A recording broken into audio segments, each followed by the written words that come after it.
It's been a while since I gave you guys a update video, but a lot of work has gotten done on the car since then. First off, you'll notice we've got the new track, wheel, and tire combo up on there. Don't mind the front bumper, that's off right now, so I can install the cold air intake. Take a look around the car. See, rear wheels are on too. It hasn't been lowered yet, don't worry, that's still coming with the lowering and alignment once that's all done. But some of the big things, you'll see the car is no longer automatic. We've got the K20 shifter installed in there. It's got the nice K20Mart V3 shift knob. Got the nice spoon racing steering wheel. Aha! There is a clutch pedal in there now. Look at that. No more long automatic brake pedal right there. Proper clutch. And then over here, you can see I've got my conversion harness right there. I just finished doing all the vampire clipping and stuff like that. This has still got it cleaned up and then tucked behind the carpet, but I am still waiting on the K Pro ECU to be able to finish all this up. Once that's here and I plug it in and I test everything's working, then I'll work on tucking everything up like that.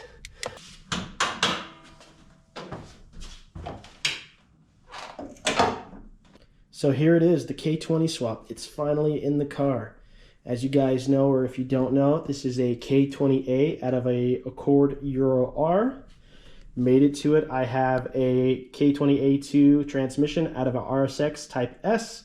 I have a M Factory LSD upgrade to it and a 4.7 final drive in there. I also had to install a brand new second gear in there because the one that was in it was kind of trashed. So that's been refreshed.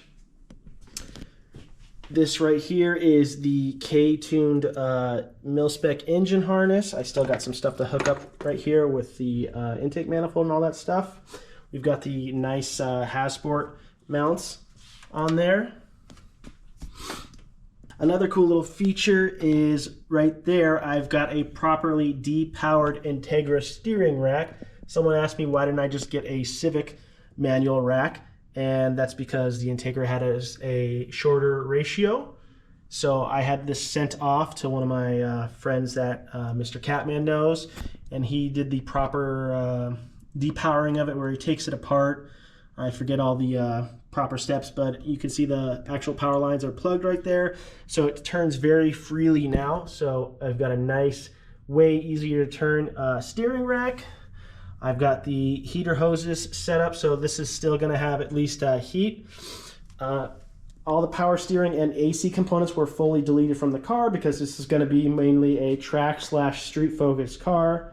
I'm not gonna drive it when it's 100 degrees out and all that. Around the backside here, you can see we've got the nice Skunk 2 Alpha headers. Over here, we've got the fuel lines that I've made, and we're using the factory fuel filter. So it's very clean, kind of factory-ish setup. That's gonna plug into the fuel rail on this side. And over here, we've got the fuel return line right here. It goes back over to there. Funny enough, the factory throttle cable for the automatic car is the perfect length to work with the throttle body on this, so I was able to retain this even though I bought a, I think it was a GSR one. We've got the nice clutch line hooked up here to the slave cylinder. That's routed around here over to there. Here is the clutch master cylinder that didn't used to exist but now does. You can see I've taken the factory connectors that used to live up here and pulled them back inside behind the firewall, and those are connected to the K-tune conversion harness, so I got it all nice clean inside there. And yeah, everything's hooked up, shifter cables, everything works well. And then of course I had to upgrade, and I got this awesome Skunk 2 Ultra street intake manifold. This thing is super sweet.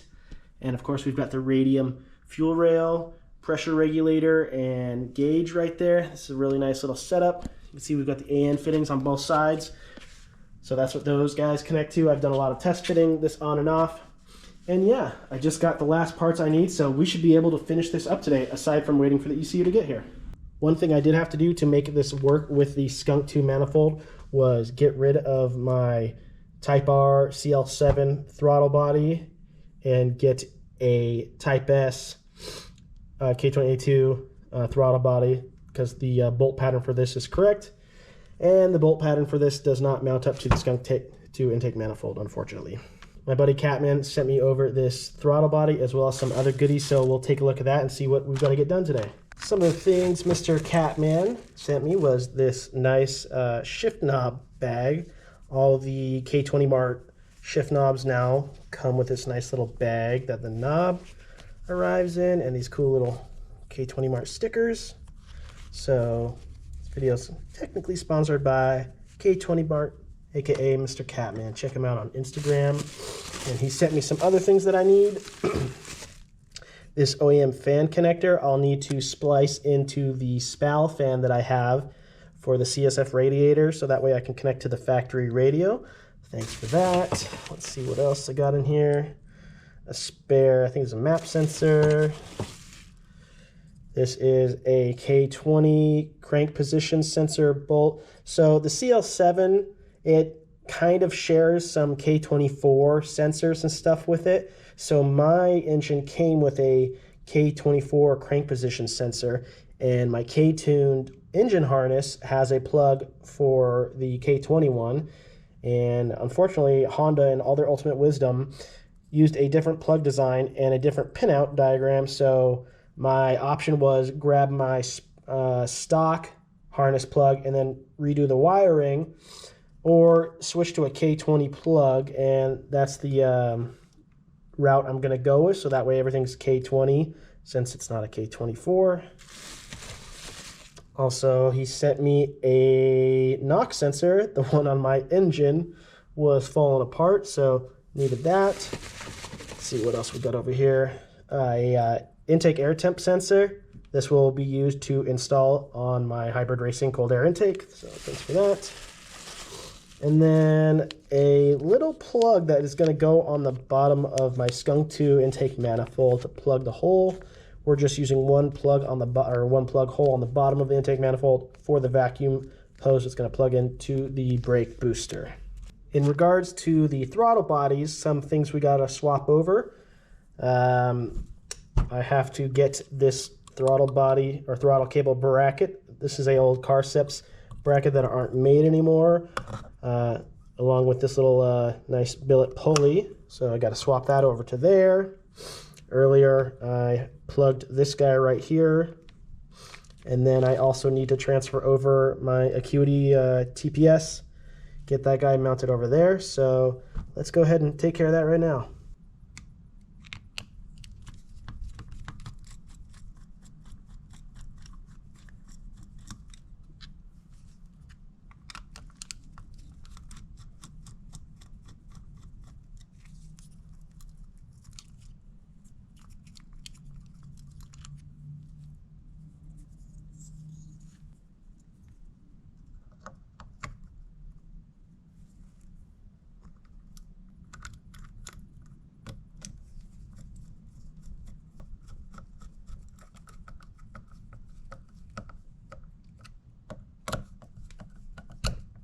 Now we'll grab this little bracket off of there that looks like a 10.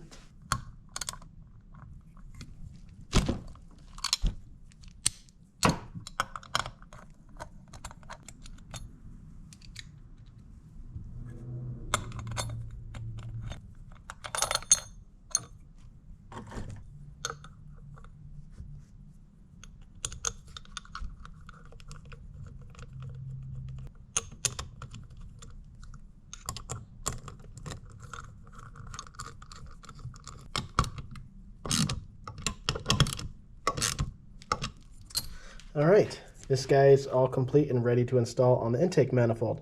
There is one little thing I'm waiting, which is a little K-tune plug that plugs this guy right here. That hasn't arrived yet, but it's not going to prevent us from actually installing it. So we're all complete. On to the next step. Next up is installing our knock sensor. Go ahead and throw that guy in.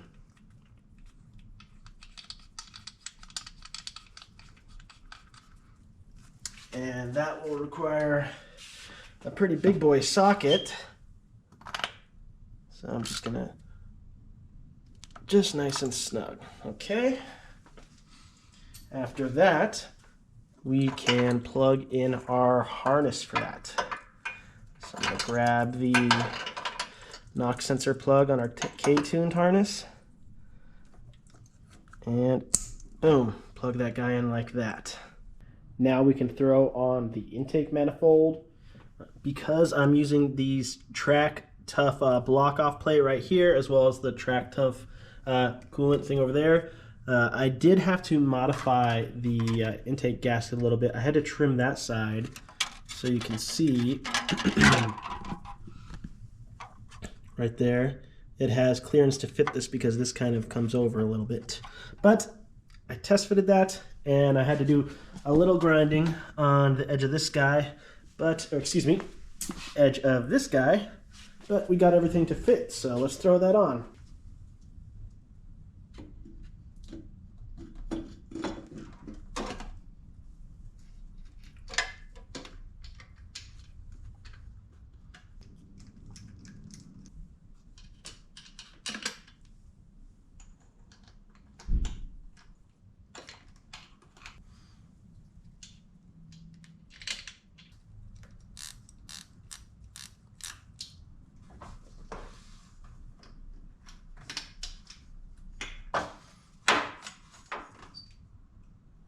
Intake manifold is successfully installed. We've got the bolts along here, and I did this one off camera because you got to use a extension with a swivel, and it's kind of a pain in the butt. There's a nut right there off a stud, another one right there. Also for the Track Tough, it's got this little bracket right here. As you can see, I had to put some washers right there to space it up because the profile of the Skunk 2 manifold is thinner than the OEM one. And then this has a little bracket that goes over here with a little stud that goes in there, and that just pushes this flat against the top. And then the bottom we've got a Allen bolt that goes in there, and our temperature sensor there. So that is all bolted up. Now the next step is I'm gonna pull the fuel injector harness up through the middle right here, and then try and run it like that to do a nice little clean tucked install.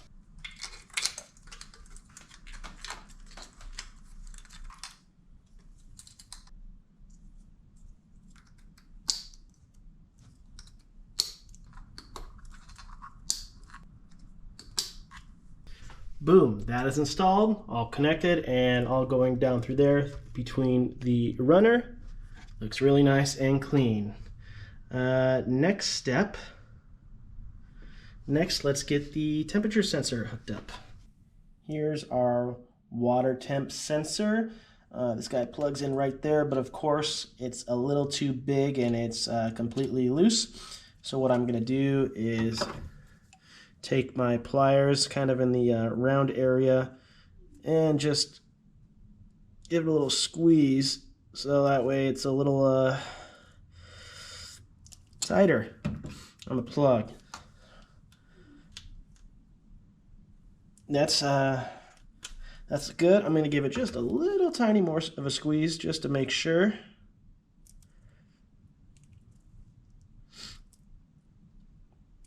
Okay. Boom, there we go, nice and secure now. Next thing we needed to do was swap out the plug for a K20 style plug that goes to the crankshaft position sensor. Now, because this is a K20A, which is a Type R motor, but mine came from a Cord Euro R, it shares some K24 sensors for some reason in Honda's great wisdom. So originally I was like, oh, okay, I just swapped on the K24 connector from the original factory harness, even though this K-tuned harness came with a K20 plug for that sensor. But also the problem is, I found out after doing research, is the pinout order is also different. So my buddy Catman, again, sent me a K20 crank position sensor. I already got that installed. because not only is the pinout different, but you can see, I don't know if you guys can see, the little holes to slide in are in the middle on this connector, and then on this connector they're on the edge, so you can't even plug it in. I couldn't plug this in to the one that came on the car. So I got that sensor swapped. It's way down on the side of the car. I wouldn't be able to get an angle for you guys to do it. It was a pain in the butt. So that's done. So now all I got to do is swap the connectors. So I got the original K-tuned K20 connector ready, and now I'm going to try to depin this guy. It's kind of a pain in the butt, but let's do it. Okay, that guy's out. I don't really have the proper depinning tools, but I have this little pick, a snap-on pick, and that seems to, you know, work for what I need to do. So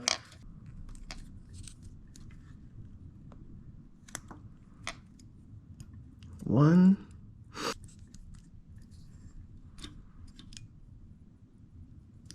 two, three. There we go. Grab the original connector.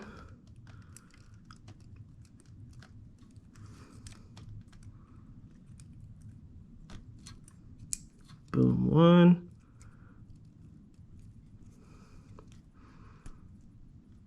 Two.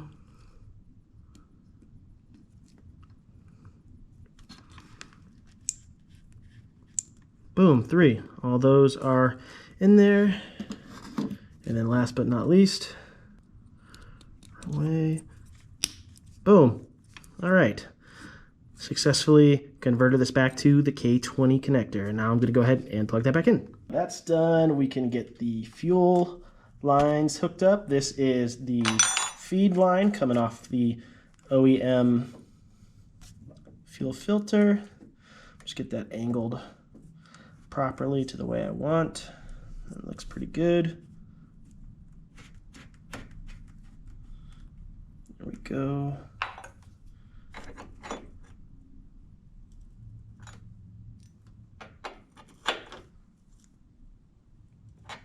Okay.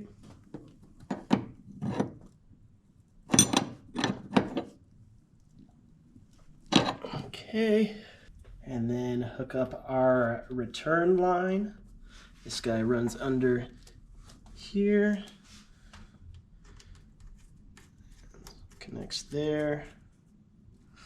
Okay, let's just see where this guy, thankfully this has a couple of swivel brackets right there and there, so I can kind of position this where it feels the best, and looks like right about there is going to be the best spot.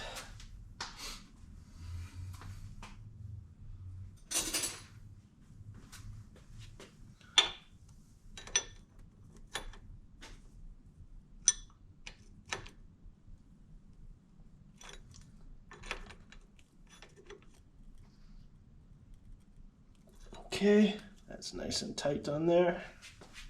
Now we will install the Type S throttle body.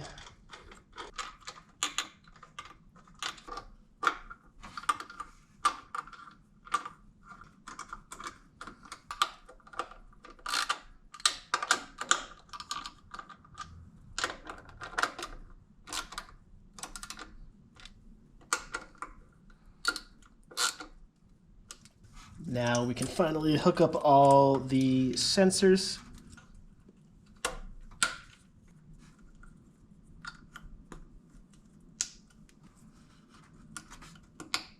All right, update. So after I mounted the throttle body, I was running into this issue where you can see right there, the little throttle pulley right there, this edge of it was hitting the edge of the intake manifold, and not only not being able to close the valve all the way, but it was kind of getting stuck into the aluminum. So what I just spent the last hour doing was not only grinding away a little bit of the intake manifold material, but then cutting up the throttle body pulley material right there. So now you can see, I don't know if you'll be able to see, probably not with the GoPro, but I put a piece of paper in there and made sure it's not touching. But anyway, that's all resolved. Throttle cable is hooked up. All the sensors are plugged in. Only one left is the intake air temp. And I'll go ahead and show you a quick little video of this operating, and I'll go hit the gas.